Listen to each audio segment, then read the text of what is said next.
Hello friends, ఈ video మీకు use అయితే లైక్ కొట్టి మన ఛానల్ని సబ్స్క్రైబ్ చేసుకోండి.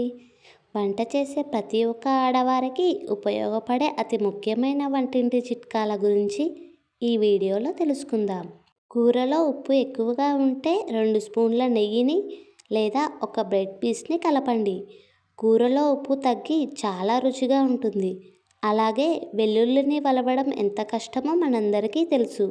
వెల్లుల్లిని ఈజీగా పొట్టు తీయాలంటే వెల్లుల్లిపాయకు కొంచెం నూనె మరియు ఉప్పు రాసి ఎండబెట్టండి. త్వరగా పొట్టు ఊడి వస్తుంది. ఇడ్లీలు మెత్తగా నోట్లో పెట్టుకుంటే కరిగిపోయేలా రావాలంటే మినపప్పును ఎక్కువ వేసి ఇడ్లీ రవ్వను తక్కువ వేయాలి. పంచదారకు చీమలు పట్టకుండా ఉండాలంటే పంచదార డబ్బాలో మిరియాలు కానీ లవంగాలు కానీ వేసి ఉంచండి. ఇంట్లో చీమలు ఎక్కువగా ఉంటే అక్కడ దోసకాయ చెక్కును వేయండి. ఇంట్లోకి ఎక్కువ బల్లులు వస్తే కిటికీ దగ్గర మరియు గుమ్మం దగ్గర గుడ్డు పెంకులు ఉంచాలి. అన్నం ముద్దలా కాకుండా పొడిగా రావాలంటే బియ్యం ఉడికేటప్పుడు కొంచెం నూనె వేయండి.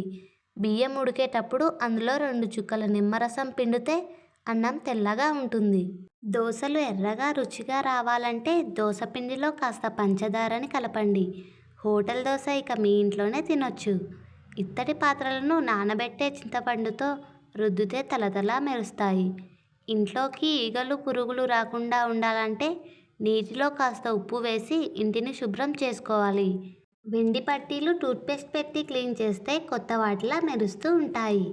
పాలు వేడి చేసేటప్పుడు సిమ్లో పెట్టినా పొంగిపోతూ ఉంటాయి. ఈసారి పాల గిన్నెలో 1 స్పూన్ వేసి ఉంచండి, ఇక పాలు పొంగవు. పకోడీలు క్రిస్పీగా రావాలంటే కొంచెం బియ్యం పిండిని కలపండి. అలాగే మెత్తగా రావాలంటే పకోడీలు వేసేటప్పుడు పిండిలో కొంచెం పెరుగును మిక్స్ చేయండి. ఈ వీడియో మీకు నచ్చితే లైక్ చేసి సబ్స్క్రైబ్ చేసుకోండి.